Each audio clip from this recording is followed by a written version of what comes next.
Mission college में BCom first year का student हूँ। आपने हम लोगों को दावत के बारे में बताया कि हम लोग गैर मुसलमान लोगों को इस्लाम की तरफ बुलाएं। तो मैं ये जानना चाहता हूँ, कल को इंशाल्लाह जब मैं इस काम के लिए, इस नेक काम के लिए आगे दुनिया में निकलूँगा, तो किसी गैर मुसलमान ने मुझसे सबसे पहले ये पूछ लिया कि मैं अपना मज़हब छोड़ के, जिसको मैं इतने सालों से प्रैक्टिस कर रहा हूँ, आपका इस्लाम क्यों पकड़ लूँ, या एक स्टेप आगे जाके उसने ये कह दिया आप अपना इस्लाम छोड़ के मेरे मज़हब में क्यों नहीं आ जाते। तो इन दोनों सवालों का मैं क्या जवाब दूँ? शुक्रिया। भाई साहब ने सवाल पूछा कि अगर कोई मुझसे ये पूछेगा कि मैं मेरा मज़हब छोड़ के इस्लाम क्यों कबूल करूं, या आप इस्लाम छोड़ के मेरा मज़हब क्यों नहीं कबूल करते। वैसी मिसाल है कि एक स्कूल अगर हिसाब में ये बच्चों को सिखाती है कि 2 + 2 5, और दूसरी स्कूल सिखाती है 2 + 2 4, तो आप कौन सी स्कूल में दाखिल होंगे? वो स्कूल जो हक की बात कर रहा है, लेकिन आम इंसान को हिसाब के बारे में पता है कि 2 + 2 4 है और 2 + 2 5 नहीं है। तो इसीलिए जब आप कॉलेज में एडमिशन लेते, आप उस कॉलेज में एडमिशन लेने की कोशिश करेंगे जो कॉलेज में सबसे बेहतरीन पढ़ाई होती है। उसी तरीके से आप उस मजहब में दाखिल हो जिस मजहब में सबसे बेहतरीन इंसानियत के बारे में कहा गया है। इसीलिए मैं कहता हूं गैर मुसलमानों से चैलेंज करता हूं कि आप मुझे इस्लाम से अच्छा मजहब दिखाओ और मैं इस्लाम छोड़ दूंगा, आपके मजहब में दाखिल हो जाऊंगा। लोग कहते हैं जाकिर कुफ्र की बात कर रहा है। कुफ्र की किधर बात है? हक की बात है। मैं जानता हूं कि इस्लाम से अच्छा मजहब है ही नहीं, क्योंकि अल्लाह ताला तरीका दिखाता है किस तरीके से दावत देना। ये जो आपको हिदायत मिलती है अल्लाह के कुरान से, अल्लाह ताला फरमाता है अगर कोई भी कहता है कि अल्लाह ने बेटा जना, तो आप कहो कि मैं सबसे पहले उसकी सिजदा करूंगा। उसका मतलब नहीं कि अल्लाह ने बेटा जना, अल्लाह बेटा जन ही नहीं सकता। अगर अल्लाह बेटा जनेगा तो मैं सबसे पहला सिजदा करूंगा, ये कुरान की आयत है। तो इसी तरीके से मैं कहता हूं अगर आप इस्लाम से बेहतर मजहब दिखाओ मुझे, मैं वो मजहब को कबूल करूंगा। अगर आप इससे बेहतर किताब मेरे सामने पेश करते हैं तो मैं इस किताब को छोड़ के उस किताब पर अमल करूंगा। लेकिन मैं नहीं चाहता हूं कि हर कोई मुसलमान ये कहे, क्योंकि ये दावती मैदान आपका फन नहीं है। ये मैं कहता हूं क्योंकि मुझे मुताल्ला है।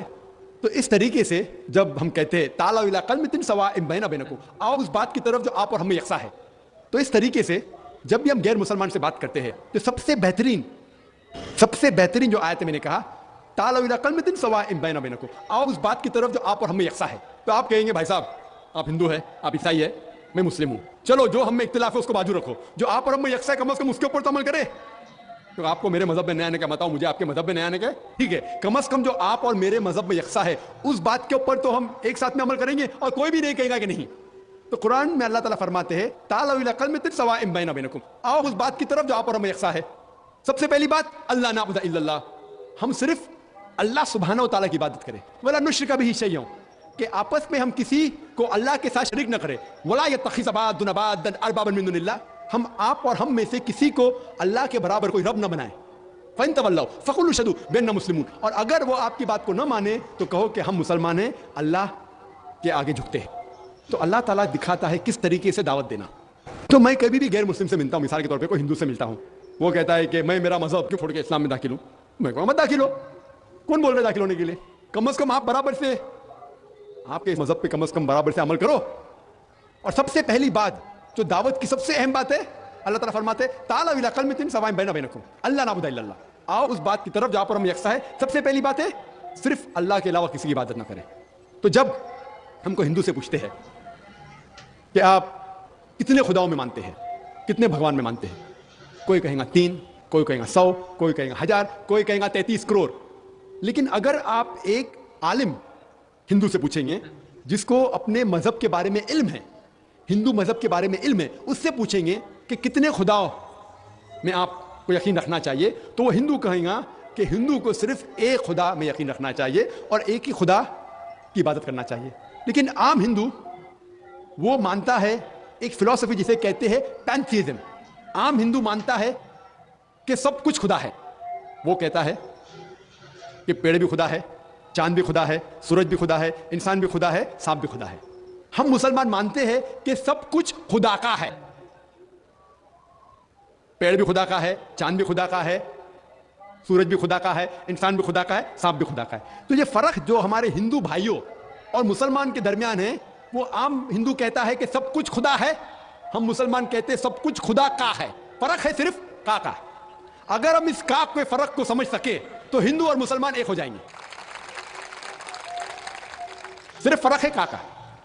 किस तरीके से हम उस फर्क को समझेंगे? अल्लाह ताला फरमाते ताला इला कलमतिन सवाइन बैना बैनकुम, आओ उस बात की तरफ जो आप और हम यकसा है। हम समझे उनके किताबों से खुदा का क्या तसव्वुर है। जब हम उनकी मजहबी किताब पढ़ते हैं, Chandogya Upanishad chapter number 6 section number 2 श्लोका नंबर 1, उसमें लिखा है एकम एविदित्यम। यह संस्कृत श्लोक है जिसके मानी है भगवान एक ही है, दूसरा नहीं है।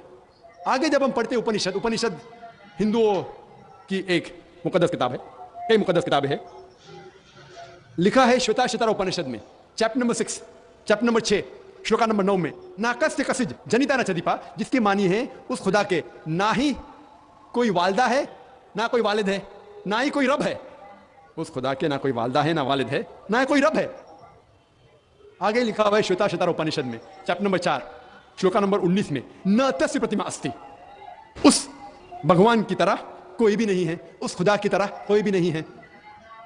और भगवत गीता में साफ लिखा है चैप्टर नंबर 7 श्लोका नंबर 20 में all those of materialistic people the intelligence is been stolen by material desires, means जो कोई पैसे के पीछे भागता है, जो लोग पैसे से मुतासिर है, वो लोग गलत खुदा की इबादत करते हैं।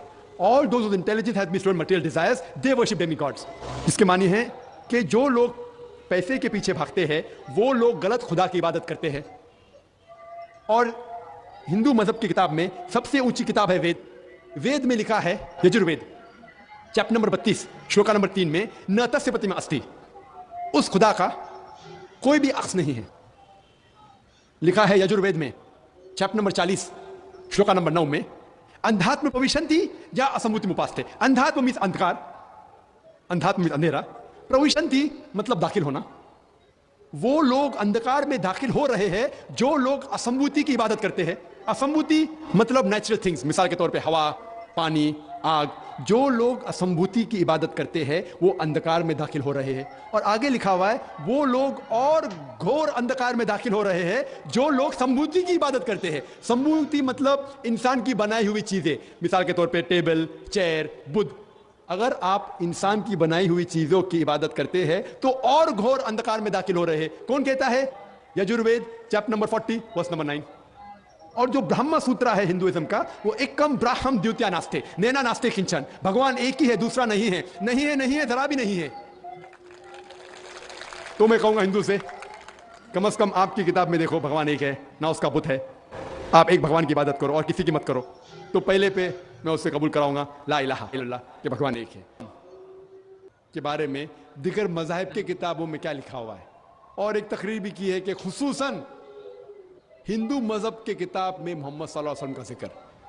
तो मैं उसे ये साबित करूंगा, वक्त नहीं है कि मैं एक तकरीर करूं मोहम्मद सल्लल्लाहु अलैहि वसल्लम के बारे में हिंदू मजहब में, लेकिन मोहम्मद सल्लल्लाहु अलैहि वसल्लम का जिक्र हिंदू मजहब की कई किताबों में है। आप अगर पढ़ेंगे भविष्य पुराना पर्व 3, पर्व 3, खंड 3, अध्याय 3 श्लोका 5 से 8 में मोहम्मद सल्लल्लाहु अलैहि वसल्लम का जिक्र है। भविष्य पुराना पर्व 3, खंड 3, अध्याय 3 श्लोका 10 से 27 तक के उसका जिक्र है मोहम्मद सल्लल्लाहु अलैहि वसल्लम का।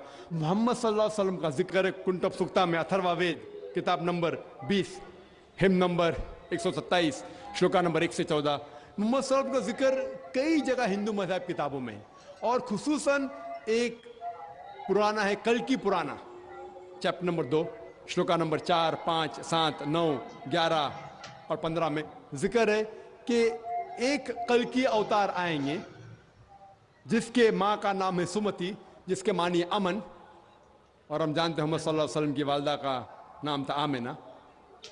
उसमें लिखा है उसके वालिद का नाम होगा विष्णु याश, मतलब भगवान के पूजने वाला, खुदा के पूजने वाला। और मोहम्मद सल्लल्लाहु अलैहि वसल्लम के वालिद का नाम था अब्दुल्ला। उसमें जिक्र है कि वो पैदा होंगे संभाला में। संभाला मतलब अमन की जगह, जिसे हम कहते हैं मक्का भी अमन की जगह है। उस भविष्यवाणी में लिखा हुआ है कि वो पैदा होंगे 12वीं तारीख माधव के महीने में। हम जानते हैं मोहम्मद सल्लल्लाहु अलैहि वसल्लम पैदा हुए 12वीं रबी अव्वल में। उसमें लिखा हुआ है कि वो आखिरी अंतिम ऋषि होंगे। हम जानते हैं मोहम्मद सल्लल्लाहु अलैहि वसल्लम आखिरी नबी है। सूरह अहज़ाब सूरह नंबर 33 आयत नंबर 40 में उसमें कई प्रोफेसीज, कई चीज़ें लिखे हुए कि उनके 4 साथियाँ होंगे जो खुलफा राशिदीन के बारे में। उनको एक घोड़ा दिया जाएगा तलवार के साथ। हम जानते हैं मोहम्मद सल्लल्लाहु अलैहि वसल्लम को बुराक दिया गया था दिन मेराज पे गए थे बुराक के साथ, और पूरी तकरीरें जो 1.5 घंटे की कर सकते सिर्फ मोहम्मद सल्लल्लाहु अलैहि वसल्लम का जिक्र हिंदू मजहब की किताबों में। तो मैं कहूँगा वो हिंदू से, आपके मजहब में लिखा हो कि अंतिम ऋषि आने वाले हैं, और मोहम्मद सल्लल्लाहु अलैहि वसल्लम का जिक्र नाम मोहम्मद से है, अहमद से भी है कई जगह पे। उत्तर चिक मंत्रा नंबर 1500 आप अगर पढ़ेंगे, यजुर्वेद चैप्टर 31 वर्स नंबर 18 उनका जिक्र है। Atharvaveda book number 20 hymn number 126 verse number 14 में उनका नाम लिखा गया हिंदू मजहब की कई किताबों में। नारा शंसा, नारा मीन्स नर इंसान, शंसा मीन्स जिसकी प्रशंसा होती है, तारीफ होती है, अन्य तारीफ करने के लायक आदमी। और जब मोहम्मद का तर्जुमा करते सल्लल्लाहु अलैहि वसल्लम का, उसके मानी भी है तारीफ के लायक इंसान। तो मोहम्मद का तर्जुमा का संस्कृत में करेंगे, उसका होगा नरशंसा। और ये लफ्ज नरशंसा हिंदू मजहब की किताब में कई जगह लिखा हुआ है, कई जगह, कई सैकड़ों जगह। Rigveda book number 1 hymn number 13 verse number 3, Rigveda book number 1 hymn number 18 verse number 9, Rigveda book number 1 hymn number 106 verse number 4, Rigveda book number 2 hymn number 3 verse number 2, Rigveda book number 5 hymn number 5 verse number 2, Rigveda book number 7 hymn number 5 verse number 2, Yajurveda chapter number 20 verse number 37, Yajurveda chapter number 21 verse number 57, Yajurveda chapter number 21 verse number 31, Yajurveda chapter number 21 verse number 55, Yajurveda chapter number 28 verse number 2, Yajurveda chapter number 28 verse number 42। सैकड़ों हवाले सिर्फ हिंदू मजहब की किताबों से हम दे सकते हैं जिसमें मोहम्मद सल्लल्लाहु अलैहि वसल्लम का नाम आता है एज नरशंसा। सो मैं हिंदू से कहूँगा कि आपके हिंदू मजहब की किताब में लिखा हो कि एक भगवान है, एक ही खुदा है, ना उसका कोई बुत है, बुत परस्ती करना हराम है, और कई पैगंबर है, आखिरी पैगंबर मोहम्मद सल्लल्लाहु अलैहि वसल्लम है। तो मैं कहूँगा कि आपकी किताब में लिखा है कि एक खुदा है और आखिरी पैगंबर मोहम्मद सल्लल्लाहु अलैहि वसल्लम है, और आपको जो पैगाम वो लेके आता है उसकी बात को मानना चाहिए। और वो पैगाम क्या है? कुरान और सही हदीस। तो अगर आप हिंदू मजहब की किताबों का मुताला करेंगे, आपको यकीन रखने पड़ेगा एक खुदा में और मोहम्मद सल्लल्लाहु अलैहि वसल्लम। इसी तरीके से हम जब ईसाई से बात करते हैं, उसके बाइबल से साबित कर सकते हैं खुदा है। ईसा अलैहिस्सलाम खुदा नहीं है, वो खुदा के बेटे नहीं है। बाइबल के अंदर जिक्र है कि मोहम्मद सल्लल्लाहु अलैहि वसल्लम आने वाले हैं। तो इस तरीके से मैं कहूँगा गैर मुस्लिम से कि कम से कम आप आपकी किताब को मानेंगे तो आपको यकीन रखने पड़ेगा एक खुदा में। और अल्लाह का जिक्र भी है हिंदू मजहब की किताब में, ईसाई मजहब की किताब में, लेकिन इसके लिए आपको थोड़ा जिद्दोजहद करने पड़ेगा, जिहाद करने पड़ेगा। जिहाद मतलब नहीं झगड़ा, वो गैर मुसलमान से झगड़ा नहीं करने पड़ेगा, जिद्दोजहद करने पड़ेगा, मतलब थोड़ी तहकीक करने पड़ेगा, जिहाद करने पड़ेगा। मैं क्या कर रहा हूँ? जिहाद कर रहा हूँ। मैं हजारों मील दूर इधर आया क्या करने के लिए? जिहाद करने के लिए, किसी का कत्ल करने के लिए नहीं, जिद्दोजहद करने के लिए कि लोगों को इस्लाम का पैगाम देने के लिए आया मैं। तो इसी तरीके से हर इंसान अगर कुरान और हदीस के ऊपर अमल करे और अपने दीन को फैलाए तो इंशाअल्लाह आज की तारीख में मुसलमान की हालत और बेहतर होगी इंशाअल्लाह।